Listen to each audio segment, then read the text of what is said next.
नमस्कार, आप देख रहे हैं बेबाक मंच और मैं संदीप पटेल। इस समय हमारे साथ मौजूद हैं भारत महापरिवार पार्टी के राष्ट्रीय अध्यक्ष और इनके राजनीति करने का, पार्टी बनाने का मकसद कुछ अलग है, जिसको लेके आज हम अपने चैनल के माध्यम से आप लोगों को बताना चाहते हैं। तो आइए सबसे पहले परिचय जानते हैं, फिर आगे की बात करते हैं। परिचय सुनाइए। अम्बरीश देव गुप्ता, भारत महापरिवार पार्टी राष्ट्रीय अध्यक्ष। जैसा कि देखा आपने कि आप राष्ट्रीय अध्यक्ष जी ने परिचय देने के बाद मैं आपको बताता हूँ कि इनका कुछ ऐसा संकल्प है जो राजनीति के पन्ने को एकदम पलट दे रहा है। यानी जो राजनीति लोग अभी तक करते आ रहे हैं निरंतर, जिन मुद्दों पे राजनीति करते आ रहे हैं, उन मुद्दों को बदल के, यानी जो हकीकत के मुद्दे हैं, जो ज़मीन के मुद्दे हैं, जो देश के मुद्दे हैं, उस पे बात करना चाहते हैं, उस पे काम करना चाहते हैं। तो सबसे पहले इन्होंने कुछ संकल्प ले रखा है। आइए उस संकल्प बारे में, सबसे पहला जो संकल्प है आपका, वो है कि अयोध्या को भारत की राजधानी बनाई जाए। तो आइए उस पे जानते हैं कि ऐसा इन्होंने ये संकल्प क्यों ले रखा है? देखिए, आज हम सब जो है भारत को विश्व गुरु, सोने की चिड़िया, राम राज्य बनाने की बात करते हैं। तो इसको बनाने के लिए सबसे पहला जो काम है, वो भारत की संस्कार और संस्कृति को बचाना होगा। और भारत की जो संस्कार और संस्कृति की जन्मभूमि है, वो अयोध्या है। इसलिए मैंने यह संकल्प लिया है। दूसरा, हमने अवध प्रदेश को मतलब उत्तर प्रदेश को 2 भागों में बाँटने का भी संकल्प लिया है। हमने उत्तर पूर्वी भाग जो है उसको अवध प्रदेश बनाने, जिसकी राजधानी अयोध्या होगी। इस प्रकार भारत और अवध प्रदेश दोनों की राजधानी, संयुक्त राजधानी अयोध्या होगी, क्योंकि ये त्याग की भूमि है। दूसरा, उत्तर पश्चिमी भाग जो है, जो पहले आगरा प्रांत हुआ करता था, उसको हमने ब्रज प्रांत ब्रज प्रदेश बनाया है, जिसकी राजधानी मथुरा होगी। वो प्रेम की संस्कृति का परिचय देता है। तो इसके लिए ये हमारा एक संकल्प इसलिए है, क्योंकि अगर भारत की आज संस्कार और संस्कृति को बचाना है और फैलाना है पूरी दुनिया में, और विश्व गुरु के पायदान पर लेकर के आना है, तो उसको वास्तविक जो है अस्तित्व जो है उसको साकार करना पड़ेगा। इसलिए मैंने ये संकल्प लिया है। यानी कि जैसा आप कह रहे हैं कि जो भारत को विश्व गुरु बनाना है, तो सबसे पहले भारत किस नाम से जाना जाता है, किन चीज़ों के लिए प्रसिद्ध है, उसको बचाना ज़रूरी है कि सबसे पहले जैसे आप संस्कृत की बात कर रहे हैं, आप चाहते हैं कि उत्तर प्रदेश को 2 राज्यों में बाँटा जाए। एक राज्य को जो अयोध्या जिसकी राजधानी बने, अवध के नाम से हो, दूसरा जिसे कहते हैं प्रेम की नगरी, या जैसे कि आगरा है और मथुरा है, वहाँ पे कृष्ण जी के, और जैसे आगरा का जो अपना ताजमहल है, उसको एक जो उसकी वहाँ की संस्कृति है, यानी स्नेह की संस्कृति, प्रेम की संस्कृति मानी जाती है, उसको बचाया जाए। जब जैसे कि दोनों एक साथ मिक्स करने पे एक तरफ आप सब जानते ही हैं, एक तरफ बजरंग दल वाले निकलते हैं, तो एक तरफ दोनों दोनों तरफ की जब मिक्स हो जाती है, तो कहीं न कहीं अपने भारत की संस्कृति को ही दबाई जाती है। उसी पे आप विभाजन चाहते हैं दोनों तरीके से। तो सबसे एक सवाल और बनता है इसी बात पे कि अयोध्या को अगर आप राजधानी बनाना चाहते हैं, तो अयोध्या तो जो विश्व में पूरा जाना जाता है, वो धर्म के नाम पे जाना जाता है। तो क्या आप धर्म धर्म के लिए ऐसा सोच रहे हैं कि हम हिंदुत्व के पैदा करना चाहते हैं देश को खाली हिंदुत्व के नाम पे, या कुछ विशेष बात है इसके लिए? देखिए, इस सवाल का जवाब देने से पहले मैं आपसे पूछना चाहूँगा कि हिंदुओं के नायक कहे जाने वाले शिवाजी, मुगलों को धूल चटाने वाले महाराणा प्रताप, अंग्रेजों को उनकी औकात दिखा देने वाली रानी लक्ष्मीबाई, अंग्रेजी हुकूमत को हिला देने वाले सुभाष चंद्र बोस, देश के बच्चे-बच्चे में आज़ादी की लौ जला देने वाले शहीद भगत सिंह, राजगुरु, सुखदेव, चंद्रशेखर आज़ाद, ये किस किस विचारधारा को मानते थे? आपको पता है? नहीं, इस विचारधारा के बारे में जानकारी नहीं। तो मैं आपको बताना चाहूँगा कि हिंदुओं के नायक कहे जाने वाले शिवाजी के गुप्तचर मामलों के जो सचिव का नाम था, वो मौलाना हैदर। उनके तोपखानों की जो कमान थी, वो इब्राहिम खान के पास थी। महाराणा प्रताप के इकलौते सरदार का नाम था हाकिम खान सुर। रानी लक्ष्मीबाई के मुंह बोले भाई नवाब अली बहादुर द्वितीय, जो अंग्रेजों के साथ हुए युद्ध में लक्ष्मीबाई जी के साथ थे, जिन्होंने लक्ष्मीबाई जी का अंतिम संस्कार भी किया था। सुभाष चंद्र बोस जी को जर्मनी तक पहुंचाने और आजाद हिंद फौज को खड़ा करने में तमाम उनके मुस्लिम साथियों ने उनका साथ दिया था। इसलिए वो भारत को पंथ निरपेक्ष देश बनाना चाहते थे। हर भारतीय के हृदय में आजादी की लौ जलाने वाले शहीद भगत सिंह, राजगुरु, सुखदेव, चंद्रशेखर आजाद, ऐसे जो तमाम जो क्रांतिकारी हुए, वो ऐसी ही विचारधारा को मानते थे। तो हम कहाँ तक इसको इस दृष्टिकोण को देखते आए हैं। नहीं, जैसे मेरा सवाल कि आप अयोध्या को राजधानी बनाना चाहते हैं भारत का, तो इसके पीछे की क्या वजह है कि जो आपने इस अयोध्या को दिल्ली आज लेडी सेंटर बन चुकी है, सब चीजें, अयोध्या का नाम आपने लाया है, तो इसके पीछे क्या वजह है? हमने अयोध्या के विषय में आपको संस्कार संस्कृति के विषय में बता दिया, और जहाँ तक दिल्ली की बात है, तो दिल्ली नहीं, नहीं, जैसे प्रदेश की राजधानी जो बनी है अवध प्रदेश, उसका तो ठीक है, भारत की राजधानी लाने के पीछे का एक थोड़ा-सा। देखिए, भारत की राजधानी लाने के पीछे हमारा जो मुख्य मकसद है, आज जो ये 3 चीज़ों पे राजनीति होती है, राम राज्य की राजनीति हो रही है, विश्व गुरु बनाने की राजनीति हो रही है, इसका अस्तित्व कहाँ है? इसको अस्तित्व ढूँढिए आप, आपको मिलेगा कि ये इसी भूमि से है। तो हमने उस भूमि से पहले उस भूमि को राजधानी बनाओगे, तब फिर इसका अस्तित्व साकार हो पाएगा कि आप दिल्ली पे बैठ के जो छल और दंभ की भूमि रही है महाभारत काल से। जैसे मैं आपकी पार्टी का वो पढ़ रहा था, एक बार एजेंडा पढ़ा, उसमें लिखा था अयोध्या पहले थी राजधानी, दोबारा फिर से उसको राजधानी बनाई जाए। इस पे थोड़ा-सा हम अपने चैनल के माध्यम से लोगों को बताना चाहते हैं। देखिए, अयोध्या पूरी पृथ्वी की सबसे पहली राजधानी रही, युगों-युगों से संपूर्ण भारतवर्ष की राजधानी रही, मुगल काल में भी अवध प्रांत की राजधानी रही, जिसके तमाम प्रमाण आपको पुराणों और इतिहासों में मिल जाएँगे।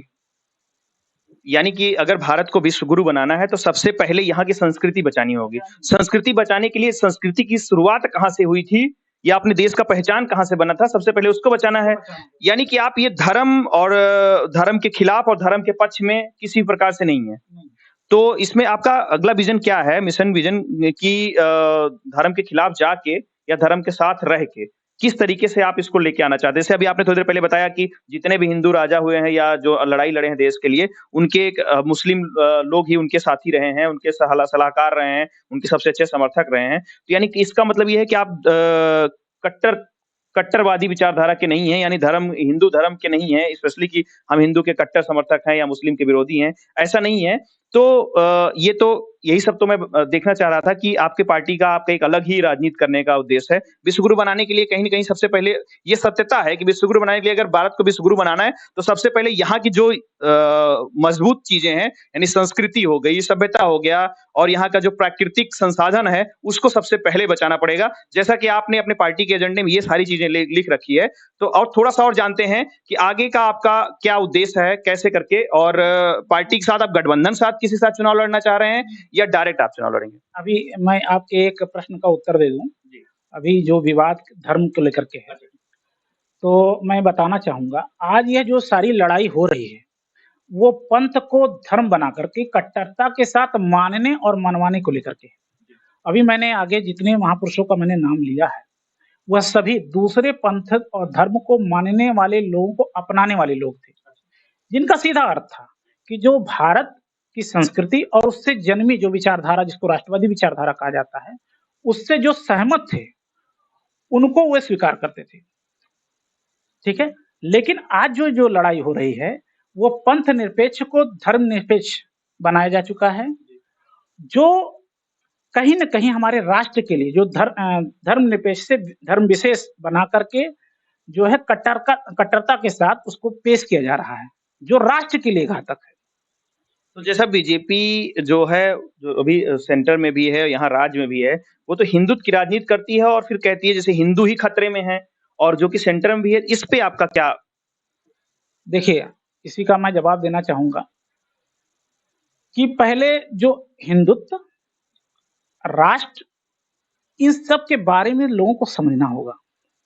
उसका एक अर्थ है, श्लोक है, थोड़ा-सा याद नहीं आ रहा है, मैं हिंदी रूपांतरण ये है कि यह अपना है, यह दूसरे का है। यह इस प्रकार की जो गणना करने वाले लोग होते हैं, वो छोटे चित्त वाले लोग होते हैं। बड़े हृदय वालों लोगों के लिए संपूर्ण धरती उसका परिवार है। समझ रहे हैं? तो आज जो लड़ाई चल रही है भारत में, वो राष्ट्र को की ये भूमि है और इस भूमि पे रहने वाला ही राष्ट्रवादी है। यानी जो बीजेपी के राष्ट्रवाद है, उससे हट के ये राष्ट्रवाद है। उनका राष्ट्रवाद है जो भारत माता की जय बोलता है, वो राष्ट्रवादी है, नहीं तो विरोधी है। तो क्या ये राष्ट्रवाद और इस राष्ट्रवाद में थोड़ा सा अंतर बता दीजिए? देखिए, मैं राष्ट्रवाद की जो भूमिका है, राष्ट्र जो है जो भूमि होता है, वहाँ की जो संस्कृति होती है ना, उससे जन्मता है वो विचार, वो राष्ट्रवादी विचारधारा होता है।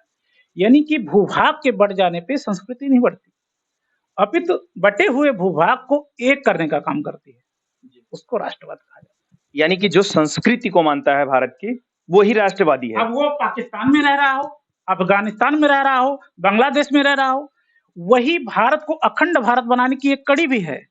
उनको हमें सुरक्षित करने की नीति होनी चाहिए हमारी। ये नहीं कि हम उसको वापस बुलाएं, उस पर राजनीति करें। ये राजनीति नहीं हो, ये राष्ट्र के लिए बहुत अच्छा सवाल बताया। एक जो आपने बताया बहुत अच्छा कि भारत से बाहर भी कोई रह रहा हो, भारत की संस्कृति मानता है, हाँ। तो वो भारतीय है, यानी वो राष्ट्रीय, भारत के राष्ट्रीय है। यानी ये जो सर्टिफिकेट बांटे जाते हैं हाँ। कि भारत माता की जय बोलोगे तभी आप राष्ट्रीय हो, इससे आप सहमत नहीं है? यही राष्ट्र के लिए, इसी पे तो मेरा विरोध है कि ये जो राष्ट्रवाद का वो चलाया, भ्रम फैलाया गया है, ये गलत है। क्योंकि आप सोचिए कि जो भारत के बाहर रह रहा है और हमारी संस्कृति को मान रहा है ना, वहां पे रह करके, तो हमारी वो राष्ट्रवादी विचारधारा से सहमत है, तभी तो मान रहा है और उसको पालन कर रहा है, तो वो ही तो जोड़ेगा हमको फिर आगे। अब हम उसको ही तोड़ देंगे तो वो जाएगा दूसरे धर्मों में अपनाएगा, फिर क्या करेगा? तो हम खंडित हो गए ना। तो जो राष्ट्र को खंडित करने का काम हो रहा है, वो बीजेपी सरकार कर रही है। यानी जो ये हमारे यहाँ प्रचारक बने घूम रहे हैं, बीजेपी के प्रचारक, जो राष्ट्रवाद का ना बताते हुए राष्ट्रवादी बनाते हुए हैं, तो ये कहीं ना कहीं देश को तोड़ने का काम कर रहे हैं, जोड़ने का काम नहीं कर रहे हैं। जोड़ने का काम तो ये जो हमारे यहाँ से निकले, हमारी विचारधारा लेके दूसरे देश में जाके भी हमारे यहाँ की संस्कृति और सभ्यता को पालन करे और यहाँ की संस्कृति बताए, तो सही प्रचारक तो हमारे लिए वही है। आप किससे?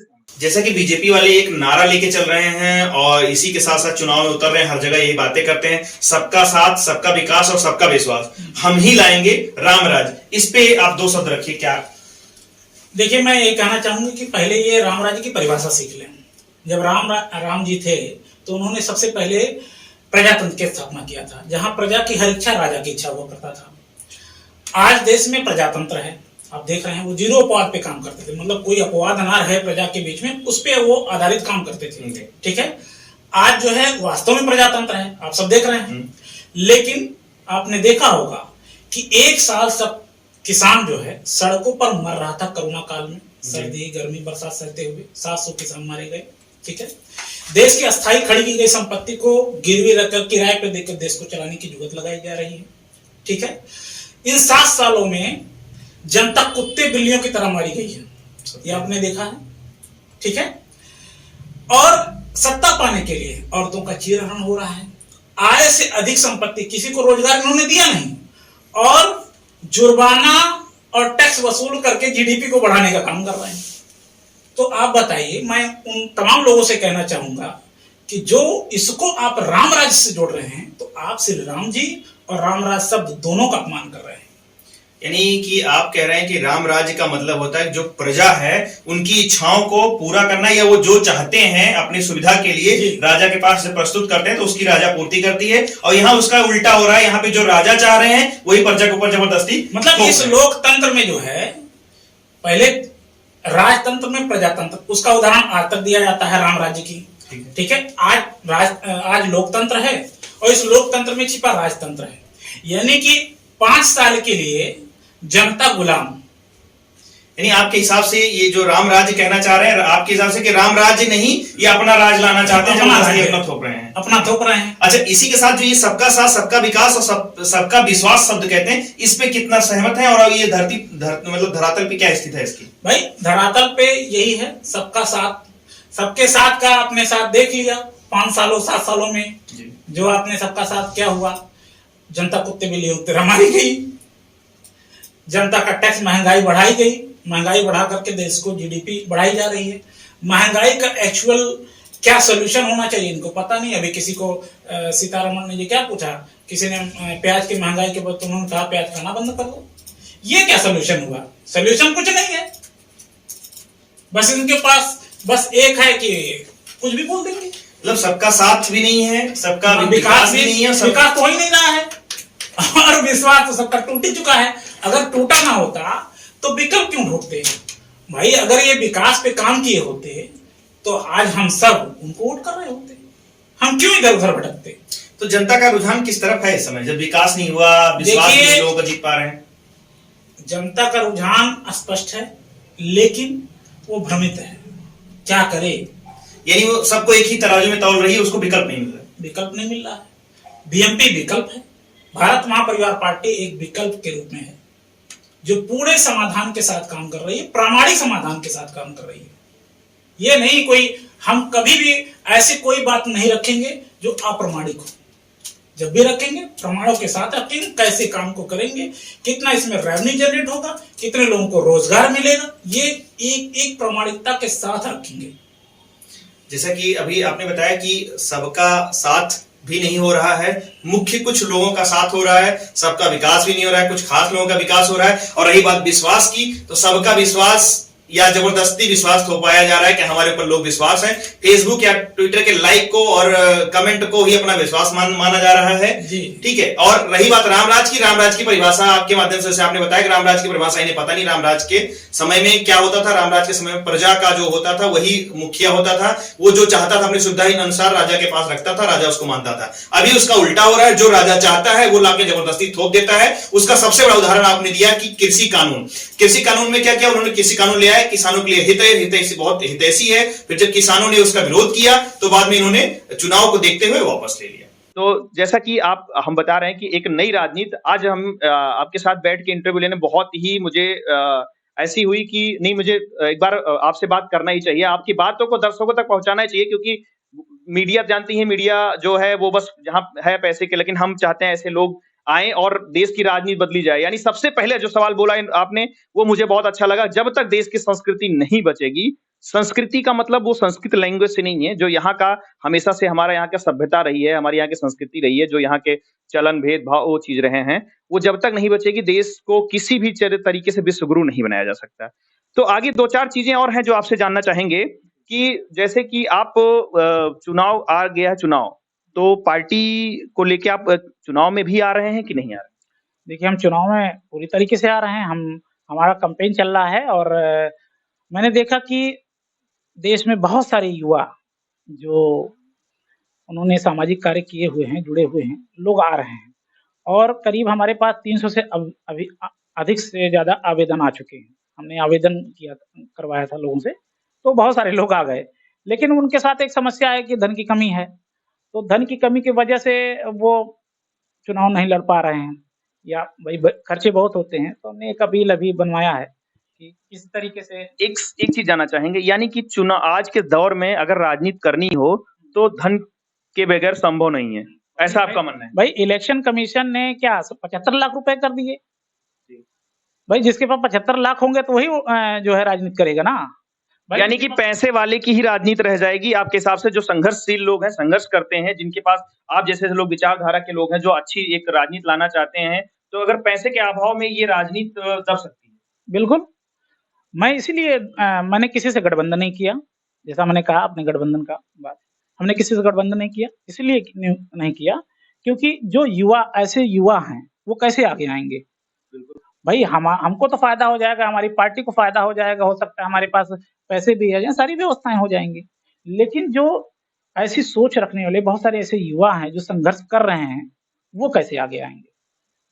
उनको आगे लाने के लिए हमने ये सारा जो है अपना जो है एजेंडा प्रसारित कर रहे हैं कि जिससे कितनी सीटों पे लगभग आप चुनाव लड़ने की तैयारी कर रहे हैं? हमारे पास तो अगर देखा जाए लमसम तो सभी सीटों पे, मैक्सिमम सीटें पे हमारे पास आ गए हैं, बशर्ते अब उनके साथ वही एक समस्या धन की। अगर वो सॉल्व हो जाता है, हमने अपील किया, अगर वो सॉल्व हो जाता है तो मैं देश में एक साथ इतनी बड़ी व्यवस्था के साथ जो है लोगों को खड़ा करूंगा। और ऐसे भी लोग हैं जो अपने स्वयं के बल पे चुनाव लड़ना चाहते हैं, वो हमारे साथ आ गए हैं, करीब 10 के करीब वो आ गए हैं वो लोग, और उनकी हम नामों की घोषणा जो है जल्द ही करेंगे हम। तो जैसे कि गठबंधन शब्द एक होता है, गठबंधन करने पे पार्टी का पूरा संस्थान मिलता है, जो संसाधन होते हैं वो आपको मिलता है, तो गठबंधन अगर करने का मौका मिलता है तो किस पार्टी को आप चुनेंगे? अब आप बताइए, देखिए गठबंधन जो होता है वो विचार मिलने चाहिए। हाँ, आपने देखा होगा हमारी पार्टी में एक स्लोगन है, एजेंडा नहीं समाधान, और no political pollution only solution. देखा। और वादा नहीं इरादा, 3 स्लोगन चल रहा है ना जी। तो हमने इसको क्यों रखा? पहला तो हमने रिसर्च के आधार पर पूरे समाधान बनाए कि क्या समस्या है जनता से जुड़ी हुई और उसका क्या समाधान होना चाहिए।